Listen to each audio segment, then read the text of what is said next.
Welcome to another edition of Saint Olga SSP interviews. This time we have a returning guest. It's John Whitberg, and today we'll cover yet another one, Alex. And this time it's concerning Project Looking Glass, which is also going to function as an introduction to a known project. And he's pretty much the only source as far as it goes. People have heard of the device, but not so much the project itself. So yeah, without further ado, the first question that kind of begs itself is, how come you have your fingers in pretty much every pie as far as covert operations go? Well, to be honest with you, I think that's more the norm than the exception, given that the average person has a 13 by 13 cube of altars. Why would they not use us in everything? Okay. I just remember more than most people. So you're not into the theory that you have to be of a certain bloodline or anything. It's pretty much everyone goes? Yes, I think Right. so. Okay, so let's cover the initial flood of memories. When did it happen, and was it a one and done thing? No, it was not a one and done thing. It was, well, there was a huge lump, but there are still bits filtering in pretty regularly. It was in November, I believe, of last year that it started. And what's your take as to why then, and why in that manner? It was because someone recognized me from, well, actually, they recognized me from Montauk, and they said my name was Alex there, and That was all it took? Yeah, well, I had a few little memories from him, and so I started delving into those for the first time, and that kind of unlocked everything. So kind of an avalanche. Yeah. And is that the same with most of your altars? Yeah, pretty much. And what is your overview as to the possibility of it being an activation of sorts, of someone wanting you to talk about it at this time? I'm not going to say that that isn't the case. Right. So it's just a possibility, just speculation. Yeah. Okay, so it behooves us to cover the bare history of this program. So I believe it started with Crash ET technology, am I right? Correct.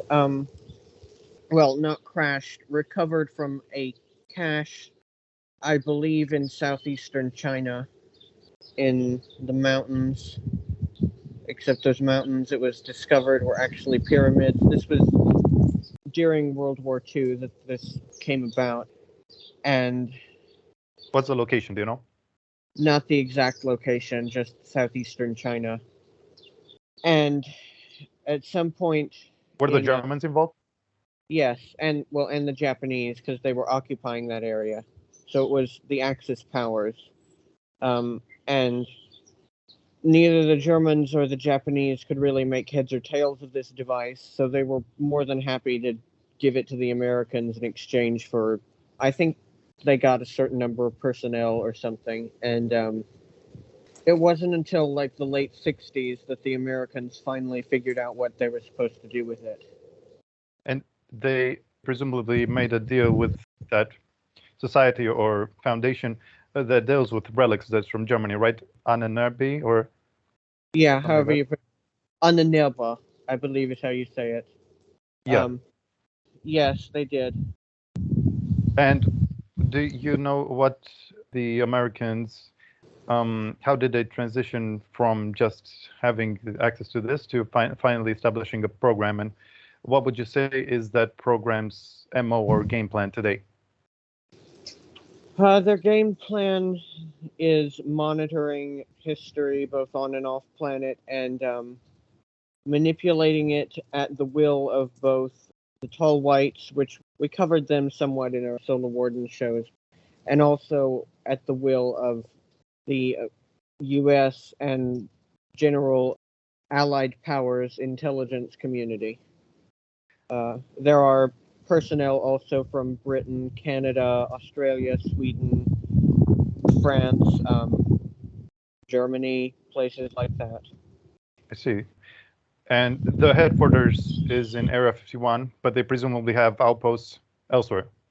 Oh yes, they have an outpost. They have a pretty significant one in Quebec.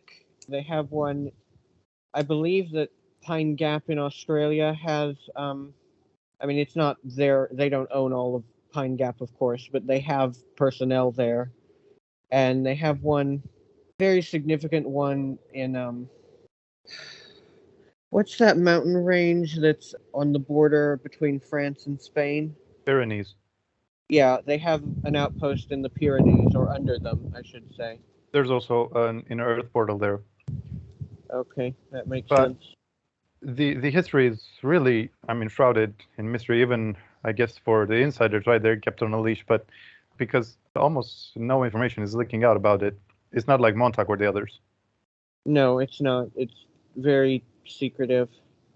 And you have no previous exposure to either Dan Burisch or Frank something Jacob or the Guardians of the Looking Glass and all this stuff that's coming out recently about Looking Glass.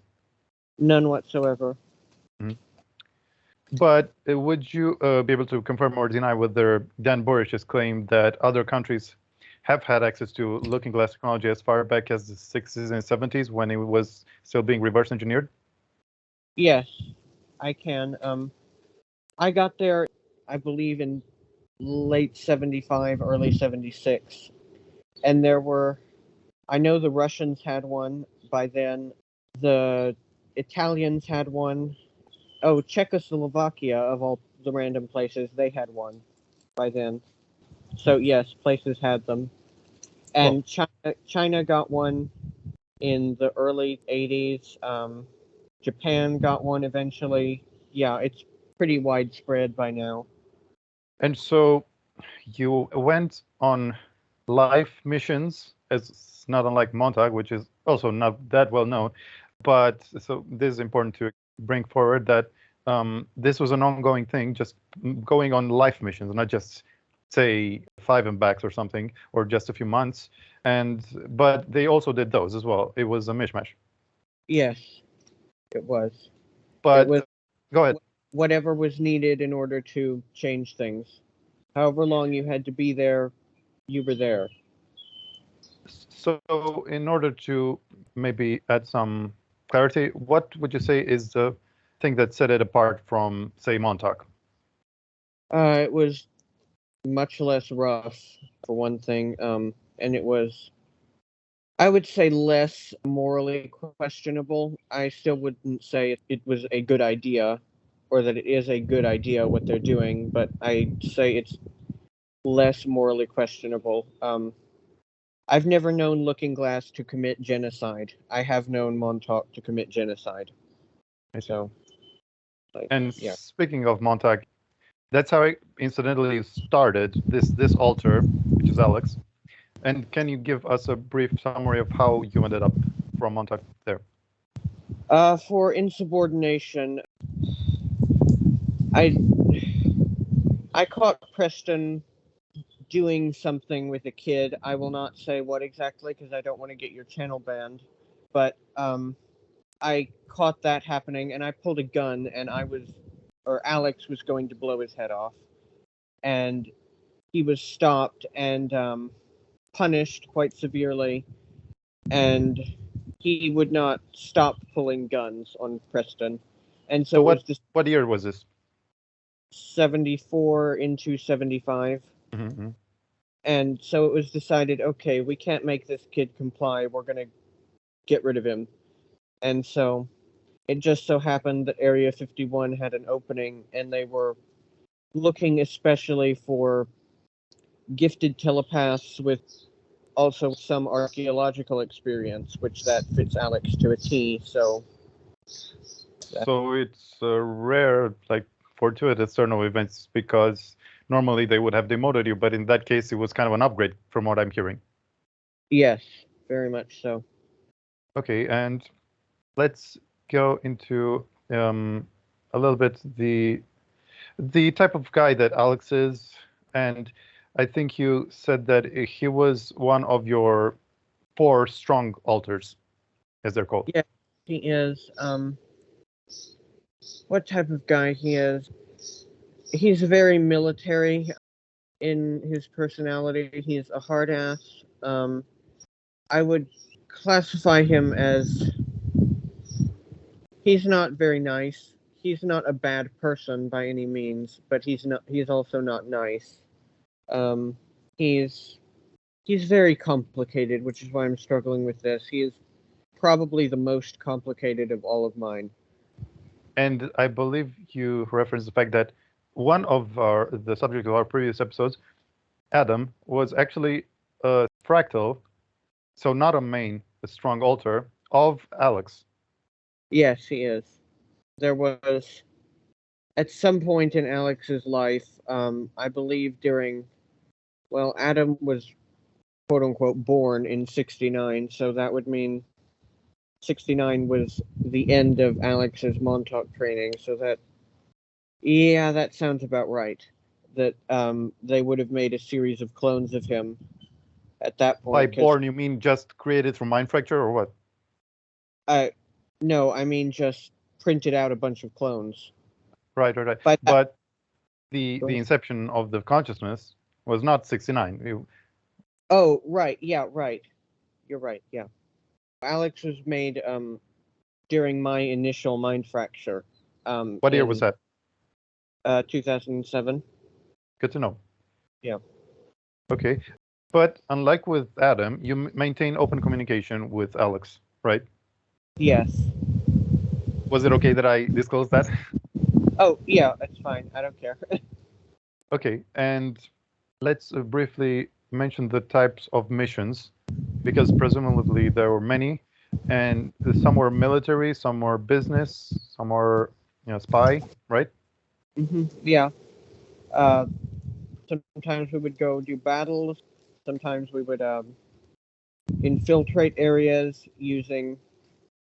Sometimes we would even use like avatar bodies for if it was on other planets. We would use like avatar bodies of whatever the native species was.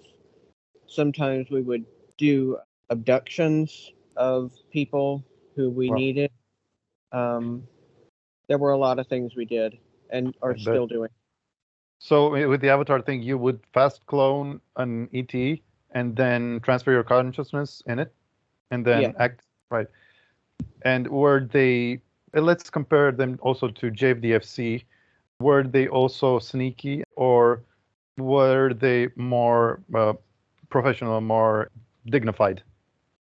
I would say they're more dignified than JDFC myself. But still exploitative, because after all, it is humans we're talking about. Yeah, of course. And they also abused anti-telephoning to its limits. Oh, yeah. That I would say they did even more than JDFC. And also you said that it was even more of a, grand operation than JDFC in regards to time travel. They had more personnel. They had more expansive missions and presumably bigger infrastructure. Oh, yeah. Considerably bigger infrastructure. They had funding from a lot of different people. And they engage in personnel exchanges quite a lot more than JDFC. They're less picky too. They don't require human personnel at all. In fact, in many situations, they prefer non-human personnel. So they'll take personnel from whoever will have them. So this is still the little project that started in America with some throwaway ET technology that the Germans didn't want. And now we're talking multi-planetary, multi-species affair. Oh, yeah. And does it have the same name throughout the, solar systems? I believe so. But it's separate from all these factions that we know of, like Solar Warden, Nachtwaffen, ICC.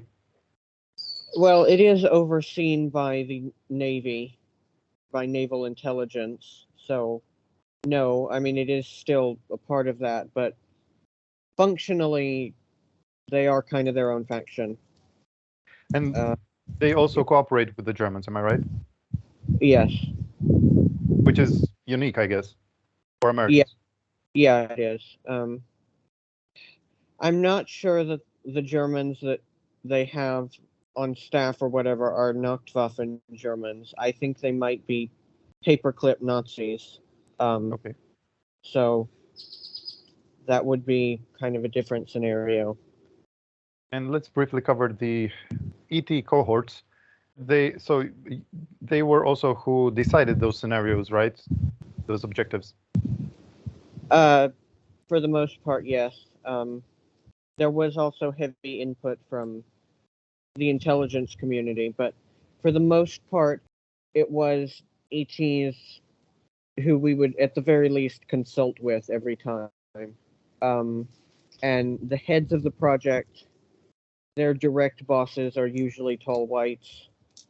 So am I to understand that it started out just humans, and then once it got a foothold, once it grew in power, it got co-opted by these ETs? I believe actually we had to consult with the ETs to learn how to use the technology. So there would have been already an exchange of some kind going on, because like they won't ever teach you anything unless you can give them something better. Mm-hmm. Especially tall whites, they're very like, I don't know, mercantile in that way. I guess that would be the right term. I'm not sure quite what the right term is. Opportunist? Yeah. So by now it is mostly controlled by the tall whites, by their allies, with input at least from the intelligence community of the Western world and whoever they're close with. And if you were to just describe it in a nutshell, is it mostly a military or just a multi-factor enterprise? It's very multifactored. I would say, if anything, it's mostly an espionage endeavor. So rather- intelligence type of thing. Yes. Yes. And you also said that you have several species of reptilians on staff. Yeah, we do. We have Agartha reptilians. We Whoa. have. What Yeah, do we they have look like? pretty. Jurassic human- Park? No, these are the ones that they're quite human-like. I call them, colloquially, I call them chameleon people because their skin does change color. They're quite human-like, but they do have a tail, and they're actually quite pretty. They're very shiny, very smooth scales, like a really smooth snake. Mhm. We have a couple of iguanoids on staff. They're from, I'm not sure where in Orion, but in the constellation. And we're talking about Area 51 here. Yes. There's a couple of those guys on staff, and they're actually quite nasty. But they're also really useful.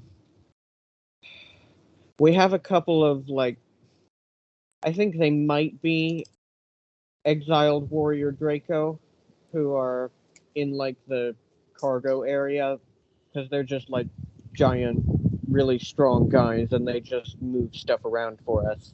So likely they're hybrids of Draco, not, because it's a loaded term these days.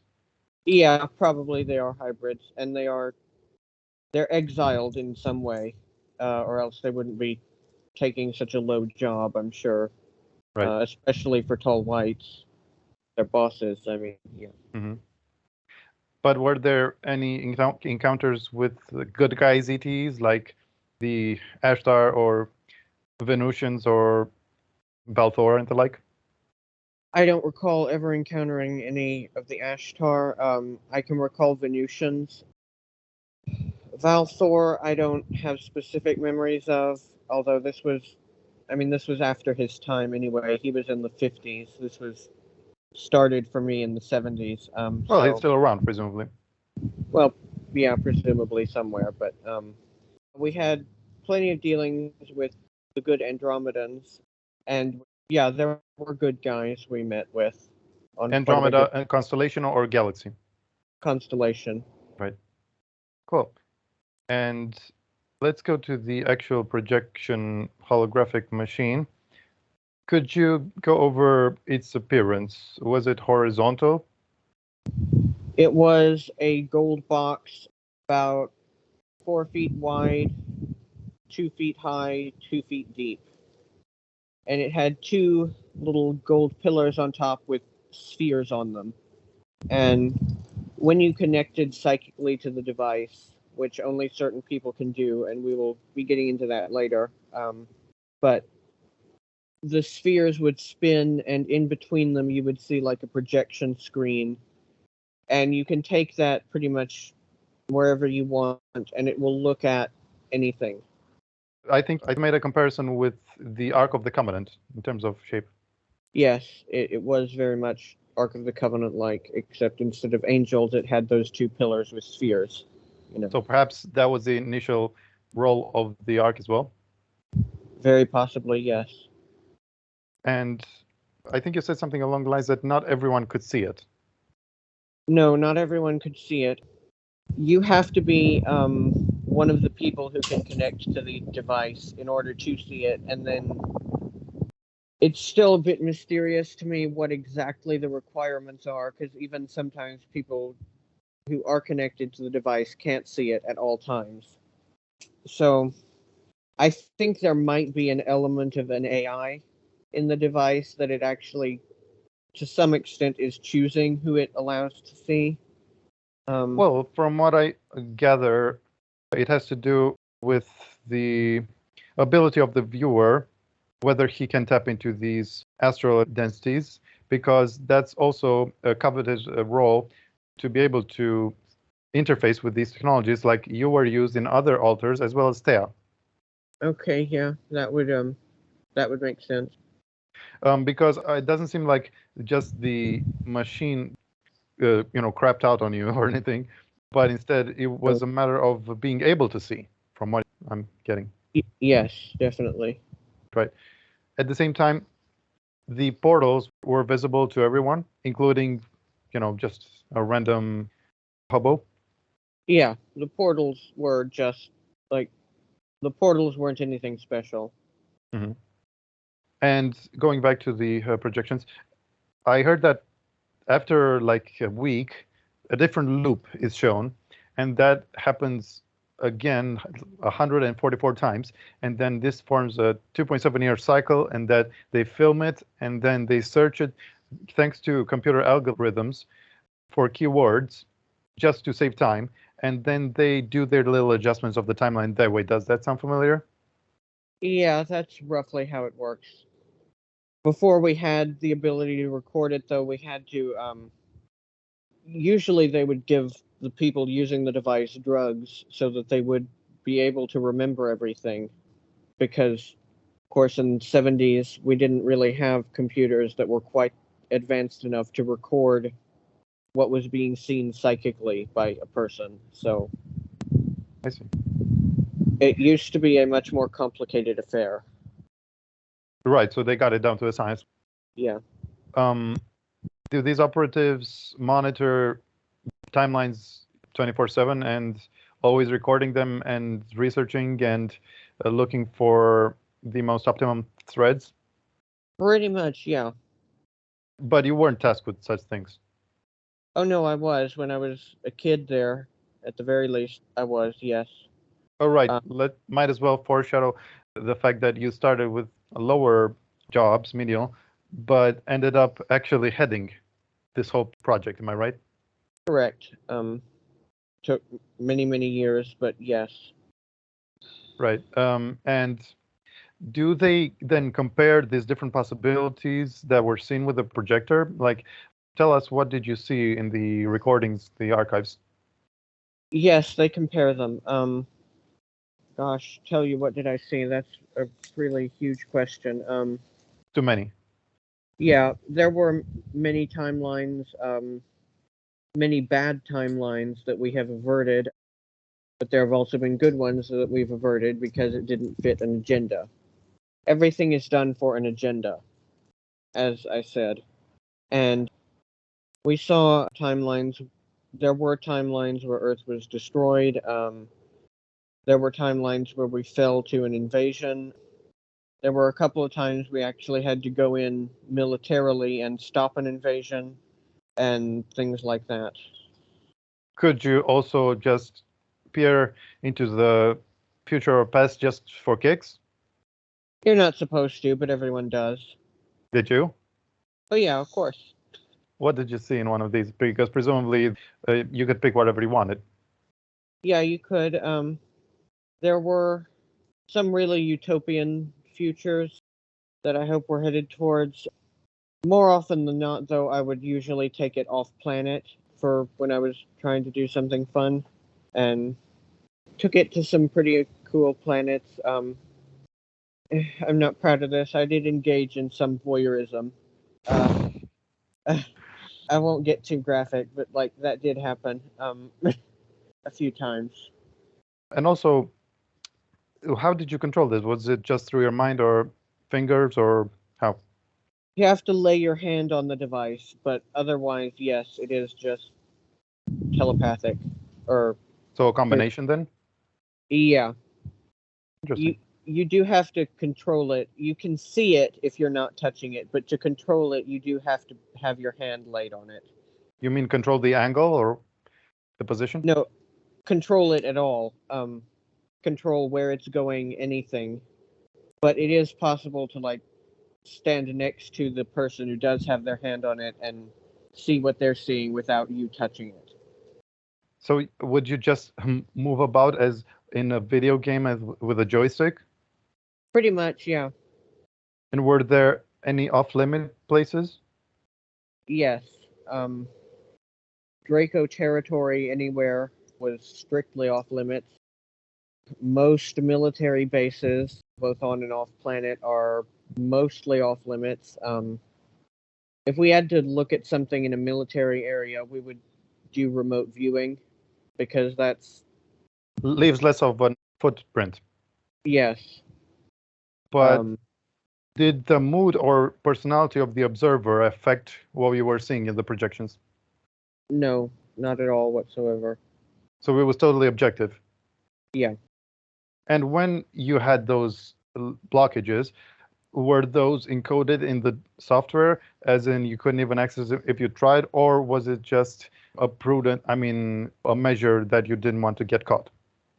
It was just a measure you didn't want to get caught. A couple of the Draco areas actually, we did go so far as to encode blockages because it was like just not worth it. Even if we really had to look at those areas, it was just not worth the extreme risk of getting caught. So we would use a remote viewer or we would send in an infiltrator in an avatar body. Meaning they have such advanced etherical sensors, like hair trigger, that just projecting the footprint of this device there would have triggered it or something. Yes. Wow. And how do they know what events they need to alter in order to get the desired effect? Well, that's again a bit complicated, but you can sometimes ask the device, like if you're looking at an outcome, you can say, okay, show me how did we get to this place, and it'll show you how this or that happened. Sometimes it's pretty obvious, like during the invasion timelines, it was obvious, okay, we need to go and assassinate whoever thought of doing this invasion. And we would do that. And a lot of times it was trial and error. So the holographic device and the Stargates worked hand in hand, pretty much. Can't have one without the other, right? Yeah. And how did they verify if they did get the effect they wanted? It was pretty easy. You could just check in through the device on the new timeline or the new version of the timeline and see did this or that change, and that was pretty simple. And how old is Alex right now? Well, with all the life missions, he is thousands of years old. But his birthday is February 25th. Okay, gosh, 1956. So he would be, 67, right? So with integrating him, it would be like gaining thousands of years of memories, Yeah, it would. as well as skills. Yeah.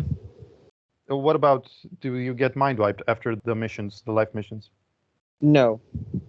Never. No mind wipes whatsoever. They actually want you to remember those for intel purposes, among other things. So it sounds like they're doing it right. I mean, at the very least, that, right? Yeah. And also the spans, for example, in a really lengthy life mission, seems also more humane in the sense that you're not plucked, like with Tony Rodriguez, for example. He felt bereaved that he was taken at that point just when he got a girlfriend and all that. Yeah. There is quite a bit of freedom actually in how you live your life there. You just have to also follow the brief. And you will get plucked out and then punished in some way if you're not following the brief. But it seems so difficult to keep track of so many life missions, and so many of them presumably are happening simultaneously. So therefore, you have, in this same timeline, in this 3D reality, many Alexes, but the same body, same consciousness, and no mind wipe involved. Yeah, I guess so. Well, a fair number of them are in avatar bodies, but yeah, pretty much. And it is incredibly confusing keeping track of them. But it probably does it get? I mean, dare I say, does it get watered down if you send so many places at the same time, right? Because the consciousness, has to allot certain amount of its power. Yeah, I would say it does get watered down somewhat. So they're keeping an eye on not to push it quite too much, right? Oh yeah, yeah. Do they also use time travel to prop up their early development, like say the Germans? Yes. Does that mean they're older than just the 30s? Oh, I'm sure. Yeah. Wow. There seems no end to this bottomless completely. Seems like unfair, first of all. Yeah. And Yeah. just how widespread are the Looking Glass project? I couldn't tell you 100%. I know that they have outposts of some description on many planets. They have a lot of sleeper agents in places, especially in colonies off-world. But in a lot of places, they don't really have so much a presence as they do missions there occasionally. So, But surely they're more involved in this section of the Milky Way, yes, which is the what? Are we in the Draco Empire or not? we are, yes. And our immediate backyard is, but we're kind of on the edges. So you don't have to go too far to get out of it. It's more disputed here. Yes, definitely. So how much of the future right now is Alex aware of? The furthest into the future I can remember him going or looking is the 25th century, or wait, 27th century rather, sorry. And things are looking pretty good by then. He has done missions there to that far in the future as well. He went there for fun a couple of times, to London. So not just looking at holographic recordings for fun, but actually inserting yourself in the future for fun. Yeah, not And that's only after he got to climb the ranks. Oh yeah, yeah, That's a hell of a perk. yeah. It is. So does he look exactly like you? So you maybe could crash there and just demand to go there? No, he doesn't look exactly like me, unfortunately. Similar, quite similar, but not exactly. Huh. And when he sent on the future missions, does it kind of imply that what he witnessed there is going to play out in our reality as well? Yes. By and large, with small but- Mandela effects. Yes, pretty much. they wouldn't be going there if it wasn't. In alternate realities, they don't really care that much about. Sometimes they'll go over to one if there's like technology they want or something like that, but usually they're left pretty unmolested. So if they're going so far as to send a mission to a place, then yes, it affects this reality in a significant fashion. Do you know how many alternate realities there are? Because that really makes things complex. I wish there weren't any. I don't have a number, no. One of them is the Kruger one, the one that Kruger is from, and where Germany won the war. I mean, officially, and ETs walked the street, right? Yes. Did you have any excursions there? Couple of times, yeah. It was all right as far as it wasn't the worst reality. Do you figure that we're kind of a more complete, like original reality, and that one is just a little bit lesser or something? No, I'd say that they're about equally, quote unquote, real. That's a difficult question, honestly. Okay, so how does knowing how things will pan out actually affect his actions in day to day? Well, he's more relaxed about the future, but he's also in a way much more uptight about it because timelines also change all the time. To quote, of all things, Terminator 2, the future is not set, there is no fate but that which we make for ourselves. So it keeps him busy, that's for sure. Having to keep things going in the optimal fashion so that things will happen or won't happen. Is he the front runner in terms of the amount of years that he has put into this, or are there others that? And what's the requirement to be sent on so many life missions? The requirement is basically that you can handle it. Psychologically. Yes, there are very long and stringent psychological evaluations before you get sent on any. He was being sent on them pretty much, well, not immediately, but within a few years because he'd already been doing that at Montauk, so they knew he could handle it. And to be sent on a lot of them is a rare thing. It's a rare thing. There are some others. Don't get me wrong. There are others at the base who do that, but he is one of the few. You even have relationships, so there's kind of a tight-knit clique, right? Yes, very much so. There is a camaraderie. ETs and humans. Yeah. Oh, yeah. What language do they speak? English, or telepathic, or there are like colloquialisms also that are borrowed from other languages that are pretty much exclusive to Area 51. So, and from the fact that ETs are involved, I can surmise that there are also separate ET programs that deal with time manipulation on other planets. It's a feature. oh yes, it's one of the constants in this galaxy is that, yeah, time is everything kind of in this galaxy. Even though it also doesn't exist, it's also everything. You know. As in, it's just one moment that you just tweak a little bit. Yeah. But do you ever clash with these other time manipulators? Of course. Well, give us an example.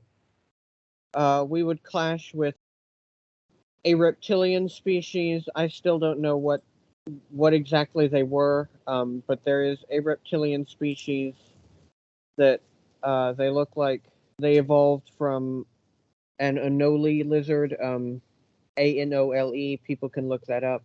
That species we clashed with for quite a while. One of the life missions actually was going into a war with them that lasted for about 30 years, where they were trying to take control of Mars. we clashed with the Russians on a quite regular basis. Nowadays, we have tepid relations with the Russian time travel program. I wouldn't say that we have friendly relations, but of course, when I started out, it was during the Cold War, so it was extremely hostile. We clash with the Chinese time travel program on a regular basis now, and Wow. sometimes we work with the German time travelers. Sometimes we're against them. It all depends. With the German Nachtwaffen time travelers, not the ones who were a part of Looking Glass, which were a mixture of paperclip Nazis and the one controlled by Germany on Earth, the country of Germany. So, Mm-hmm. And is this ability to just insert yourself in these lifetimes also not constitute a way for you to just enjoy basically something close to immortality? Because it seems like after you get in a high position like Alex, you can pretty much pick and choose. There seems to be no limit to this. I mean, is this practice enviable in that way? in some ways, yes, I would say it is enviable. In some ways, I'd say it's torture because nothing is permanent, and there's nothing quite like life missions that you then have to leave at some point to make you realize that nothing is ever permanent. But is it not? Does Alex not feel lucky that he gets the lifespan we all strive to? That he gets to not get the mind wipe, the amnesia that we do, and the benefits that come with that. Yes, he is quite happy with that most of the time. Despite just being a fragment of your consciousness. Yeah. Does he accept that, by the way? Kind of. Yeah, he does.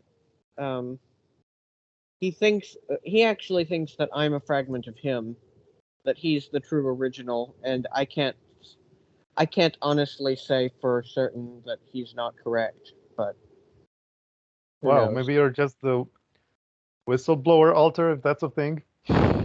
Yeah. Well, you know who had a whistleblower altar, and that's not the original. We know that. So. Okay, let's briefly go over the actual Stargate device. Was it plasma or water in appearance?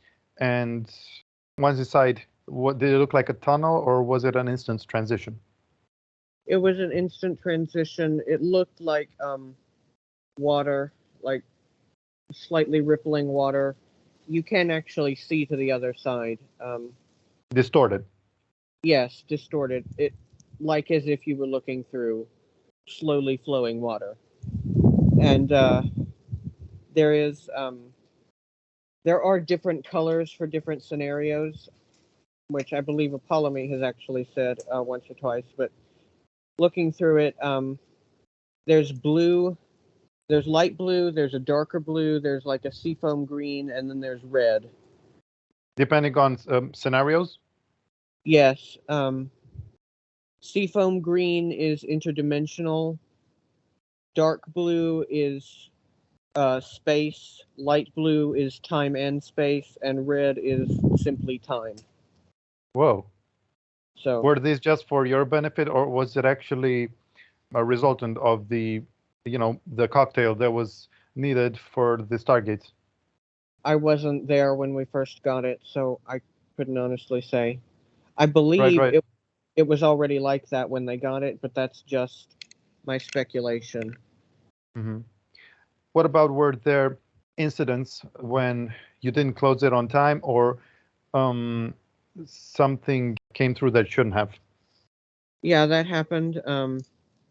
There were times I can remember one time being chased by a mob of ETs, tribal people who were quite human-like, but they weren't quite human.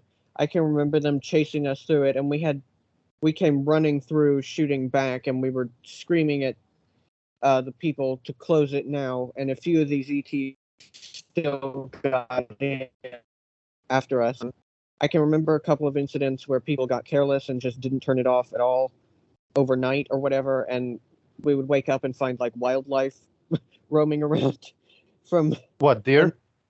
yeah, or sometimes something really dangerous. There was one time a dinosaur-like thing got in from some planet or other, and we woke up to find it had killed several people. Whoa. Did you have the means to regenerate them? Yes. So it wasn't a huge deal, but it was like, I'm sure whoever left it open got in quite a lot of trouble. But if it really got out of hand, they would just anti-telephone, so it wasn't a major concern. They never really caused havoc. No, they didn't. And when you are going through these wormholes, does it cause any changes physically or mentally? No. So there's no limit at all to the times you get to use them, say, in a single day? No, not that I'm aware of. It's basically just it's an Einstein-Rosen bridge. It's just a very advanced form of doorway, essentially. And you mentioned that they sometimes took you to interdimensional realms. Give us just one example there. I can remember visiting one where there were these creatures who looked like, I think the term is Satyrs, like the god Pan. The goat people. The goat people, you know. Yeah. They're from with the horns. Yeah. We went to their dimension. We were trying to think of what we were after. We were after some scrolls or something. How we got the intel that those scrolls were there. Well, I'd assume we found it in the device, so I guess that's how we knew they were there. And we went there, and they were, those creatures were actually extremely rude to us. It's their thing, I think. Yeah. They were extremely rude. Not like violent in any way, just Prankster. Yeah, and no form of common courtesy whatsoever. And presumably we know of them because of the times when Earth also had overlapping port density and higher, so they could inhabit here as well, but no longer. Presumably. What about other fantastic creatures? Orcs? Not orcs. I did see like dark elves once. Cool. They had. Drow. Is that what they're called? In Baldur's Gate, never mind. Okay. Dark elves were actually an inner Earth race. I think they might still have a presence down there, but in Atlantean times, they were more or less the dominant species in inner Earth.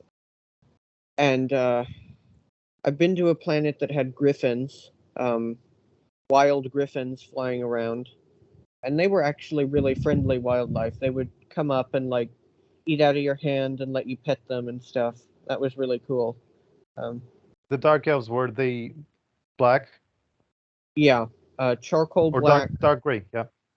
Yeah, black or very dark charcoal gray, red eyes, bright white hair around. Sounds like the Shikro from Apolimi. Yeah. Yeah. It's bound to be. Around 12 feet tall. Yeah. They originated in Hanover. Okay. And so you can punch in coordinates just as with the holograms, just about anywhere that is not, restricted because of the political ramifications. Yes. So they can also use this. I mean, that's the only explanation for their ability to just abduct anyone they want. Yeah. And do they abduct? Oh, yes. So most of the personnel is not there by their, own free will. Yeah, most of them are not. A lot of them are actually like not abducted. They're people that we did partake in like the markets for altars. that that's a whole subject in and of itself. But there are places where there will be like literally altar markets where you can go look at a list of altars that a person has and buy one. And where would you go for such a thing? I mean, the Illuminati or what? There's a facility on the moon where you can do that. Sometimes you can do that at Montauk. It's not so much anymore at Project Phoenix, I should call it. But in the early days when they had an overabundance of personnel, they would do that quite regularly.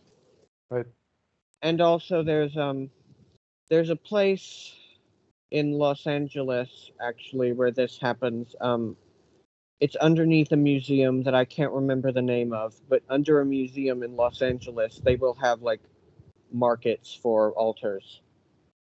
And right. You can literally place an order, say, hey, I need a female, age 13, blonde hair, blue eyes, who can do telekinesis or whatever. But is that not the most nefarious aspect of all this? Yes, it is. I fully agree. Can you point fingers to the agency that's primarily involved with the fracture and the selling, the dispersal of altars? The entire intelligence community. For Americans, that would be the CIA. For the British, MI6. For the French, DGSE, and so on. For the Chinese, I believe it's called the Ministry of State Security. And whatever your CIA equivalent is, in whatever country you're in, your CIA equivalent is who's ultimately doing this. Mm-hmm. And these abductions, they also use some sort of time distortion or slowing down or freezing, I think. Yes, they create a time anomaly around the building you're being abducted from, usually. And of course, it usually only takes 2 or 3 seconds to go in and grab someone. So they'll do that, and then they'll turn off the time bubble or time anomaly creating device, and then it's over with. And then when they bring you back, they do the same in reverse. And this is first-hand information because you yourself have been involved in them. Yeah. So the distortion is only effective in the abductee's case, and you're actually immune to it. Yes. How that works, I don't know. But yes, that is correct. And I've heard that sometimes they can get a little hairy. Yes. Sometimes the abductee will also be immune to it, and they'll start fighting back. Sometimes you'll be spotted and you'll have to anti-telephone. Just how gruesome do the fights get? Very. They can get very gruesome. Even result in deaths? Oh, of course, yeah. People have guns. They'll... And so you just drag their corpse over? Yeah. Regen them? Yeah, and then we'll send in a team, to clean up and remove all evidence before we put them back. That's nice. Mm-hmm. And do they have special criteria for the abductees? Yes. You mean Project Looking Glass specifically? Well, yeah. Now we're getting to a juicy thing. Okay. 90% of humans who can use the Looking Glass, including myself, but 90% of all people in the entire history of this project who can or have used the device are AB negative blood type. Less than 1% of the planet is of that blood type, but 90% of the people who are able to use the device are AB negative. What ET does that link you to? That's the question that I'm trying to figure out right now. I believe it's actually a cocktail, which is why it's so rare, because it's a very specific mix, and I believe you can only have an AB negative kid if both parents are also AB negative. So that's big. Yeah. Does it have to do with ability to interface with the device, or what does it enable the most? It enables whatever psionic ability is required to use the device. The other thing, the looking glass device itself requires that whatever that DNA mixture is. And there are a few people here and there who will also have the required DNA but aren't AB negative, but that's extremely rare. I've met maybe in the nearly 50 years that Alex has been doing that project, there have been maybe like less than 100 out of tens of thousands of people who have come and gone and used the device once or twice. Mm-hmm. So most of the work effort is aimed towards actually the assessment and research and analysis and tinkering with the probable timelines and possibilities, and not so much with the actual missions, because you don't need as many people there. Yeah. The missions are, I mean, they're a part of this. They're the last step we take, though. We do all of the research in depth for oftentimes months ahead of time to find out exactly what's needed for everything, and then we just send in a mission to do whatever is necessary. But the mission still is everything. You couldn't make any headway without it. No, you could not. Mm-hmm. And is there any mind control involved with the abductees? Yes, I mean they're alters generally, and which is done outside, never inside, never like in Montauk. There's no torture inside the Looking Glass project. Correct. We did not at Area 51. I never saw any mind fracturing occurring there. Or abuse. No. I mean, overt. I mean, there were some pretty severe punishments if you really got out of line, but you wouldn't get killed if you got caught for a minor infraction like you would at Camp Hero or anything like that. No. But if you did, what was the method of execution? Execution was one shot to the neck. Back of the neck. I mean, interesting. One and done. Punishments were very occasionally for pretty severe stuff. There were floggings, but usually it was just like a reduction in pay or a demotion or notes in your file, things like that. Typical military stuff. Right. And what would you say is their end goal, or when would you say that they would be, content, or are they already there? They're not already there. I don't know. Eventually, people are going to have to get tired of it, honestly, because timelines are never going to stop changing. So, I don't know. That's a good question. Right. And would you give any credit? So let's just take the three most credible, I mean, pretty much the only ones, testimonies regarding this, and go over whether you regard them as believable or not. The first is Bill Woods, who was interviewed by Kerry Cassidy.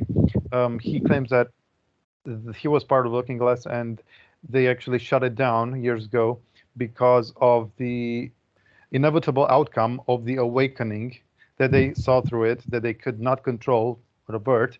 So he's presumably a whistleblower that claimed that it's going to be like a losing chess match between the Cabal and the Whiteheads, and then they can calculate the remainder of the match, but they're going to lose, and they're just playing it out. I'd say that's somewhat true. I mean, I don't agree, of course, that it's been shut down, but I do agree that sooner or later they will lose. This project itself? No, I mean the Cabal. I'm pretty sure will eventually lose. Where would you place this project? Is it pretty much in the middle, gray? Yes. There are some genuinely good things that they've done here and there. Not many, but they do exist. They've saved certain planets from destruction.